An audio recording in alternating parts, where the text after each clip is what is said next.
சுவாச நிலையை பற்றி ஈஸ்வரப்பட்டு நமக்கு ஏற்கனவே பல உபதேசங்கள் கொடுத்திருக்கின்றார்கள்.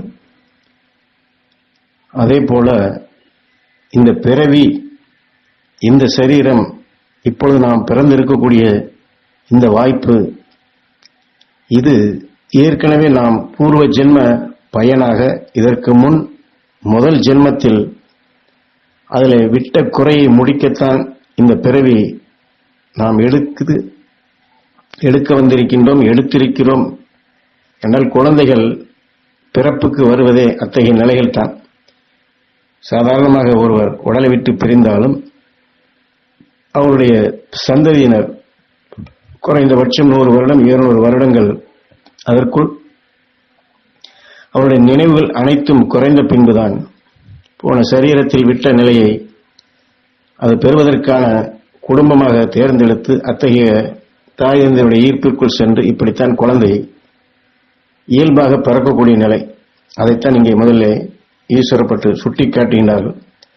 ஆனால் போன ஜென்மத்தில் நாம் செய்த பயனாக இந்த ஜென்மத்தில் நாம் புண்ணியங்களோ எத்தனை நல்லது செய்த நிலைகள் கொண்டு தொடர்ச்சியாக இந்த சரீரம் பெற்றிருந்தாலும் அதிலே அந்த போன ஜென்மத்திலேயே நாம் சில சூட்சும நிலைக்கு, அதாவது பிறவியில்லா நிலை அடையக்கூடிய அந்த வாய்ப்பை நாம் சிறிதளவு அதிலே தவறவிட்டதனால்தான் இந்த சரீரமே நாம் மீண்டும் எடுத்திருக்கிறோம் என்பதை நாம் முதலில் தெரிந்து கொள்ள வேண்டும் என்று இதையும் குறிப்பால் உணர்த்துகின்றார்.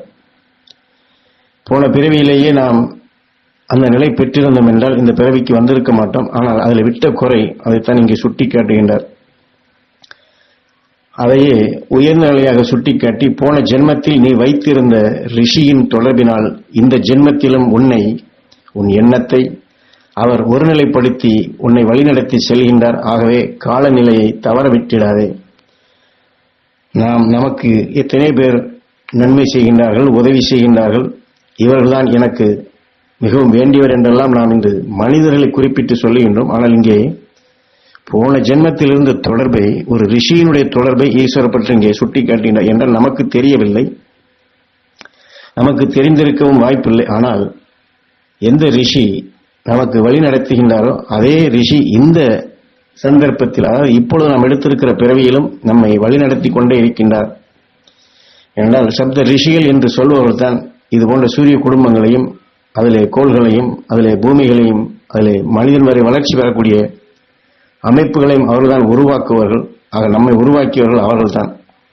இந்த விவசாயி எப்படி விளைபொருட்களை உருவாக்குகின்றன, அதுபோன்று அவர்களுக்கு மனிதனுக்கு அடுத்த உயர்ந்த நிலை தன்னுடைய படைப்பாக வர வேண்டும் என்று அவருடைய தொழிற்சாலையில் அல்லது அவருடைய விளைநிலத்தில் உருவாக்கப்பட்டவர்கள் தான் நாம். ஆகவே ஒவ்வொருவருக்கும் அவர்களுக்கு உண்டான ரிஷியினுடைய தொடர்பு உண்டு. அந்த ரிஷியினுடைய உணர்வை நாம் நினைவு கொண்டு வந்து இந்த ஜென்மத்தில் நம்முடைய செயல்கள் அனைத்துமே உயர்ந்த நிலை பெறுவதாக, மெய்ஞானத்தினுடைய பாதையில் நாம் செல்லக்கூடிய பேராக நாம் இந்த பேரை, மெய்ஞானத்தை பெறும் பேராக நாம் பெற வேண்டும் என்று சுட்டி காட்டுகின்றார். ஆகவே இதை படிப்பவர்கள், இதை கேட்பவர்கள் ஒவ்வொருவருக்கும் இதை புரியும்படியாகத்தான் சொல்லியுள்ளேன்.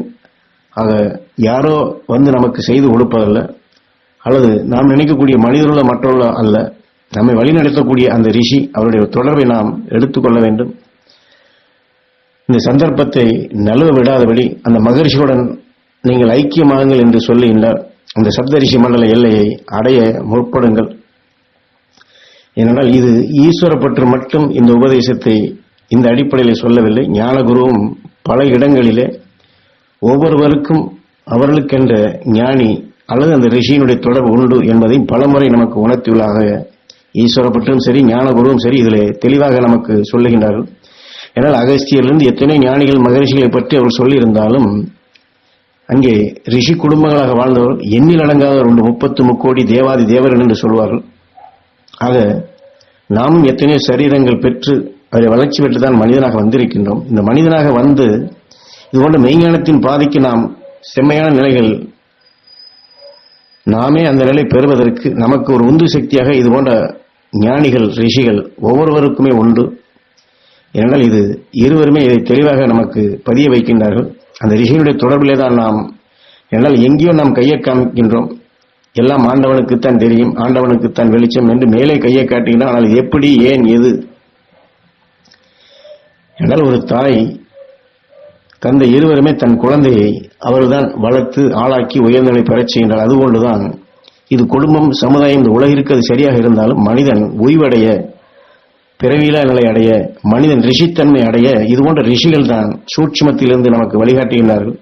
அதைத்தான் இங்கே விட்ட குறை என்று சொல்லி, அந்த விட்ட குறையை நாம் இந்த பிறவியிலே முடிக்க வேண்டும், முழுமை பெற வேண்டும், அந்த ரிஷிகளுடன் ஐக்கியமாக வேண்டும், மகரிஷிகளுடன் ஐக்கியமாக வேண்டும். ஆக எந்த நேரம் எந்த சந்தர்ப்பத்திலும் நம்மை வழி நடத்தி கொண்டிருக்கும் நமக்கு தெரியவில்லை என்றாலும் மானசீகமாக நாம் எண்ணி அந்த ரிஷியினுடைய தொடர்பு எனக்கு வேண்டும், அந்த ரிஷியினுடைய அருளாசி எனக்கு வேண்டும், அந்த ரிஷி காட்டும் நிலையில் நான் வழி நடப்பேன், வழி நடந்து அவர் காட்டிய அந்த அருள் பாதையில் நான் சென்று இந்த பிறவியிலேயே அவர் எனக்காக எந்த உயர்ந்த நிலையை பெற வேண்டும் என்று இச்சை கொண்டு எனக்கு அந்த ஆசி கொடுத்து கொண்டிருக்கின்றாரோ அவை அனைத்தும் எனக்குள் செயல்பட்டு அவர் வழியிலே நான் அருள் வழி வாழ்வேன், அருள் வாழ்க்கை வாழ்வேன், அனைவருக்கும் அந்த சக்தியை பெறச் செய்வேன், அவருடன் ஐக்கியமாக வேண்டும், அவருடன் ஐக்கியமாக நிலை பெற வேண்டும் ஈஸ்வரா என்று ஞான குருவும் சரி ஈஸ்வரப்பட்டு இருவரையுமே நினைவு கொண்டு வந்து, நம்முடைய தாய் தந்தையரை நினைவு கொண்டு வந்து, உயிரான ஈசனையும் நினைவு கொண்டு வந்து அந்த ரிஷியின் பால் நம் நினைவை செலுத்தி இந்த விட்ட குறையை நாம் முடிக்க வேண்டும், முழுமை பெறச் செய்ய வேண்டும், முழுமையான நிலைகள் நாம் பெற வேண்டும், மனிதன் அடைய வேண்டிய எல்லையை நாம் அடைய வேண்டும். இதைத்தான் ஈஸ்வரப்பட்டு இந்த உபதேசத்தில் நமக்கு ரத்தின சுருக்கமாக விட்ட குறை, அந்த ரிஷியினுடைய பற்றை பற்றுடன் பற்றிக்கொள், அந்த ரிஷியோடு ஐக்கியமாக அவர் காட்டிய வழியில நீ செல் என்று நமக்கு இந்த ஆணையாக விட்ட குறையை முடி என்று ஆணையிடுகின்றார்.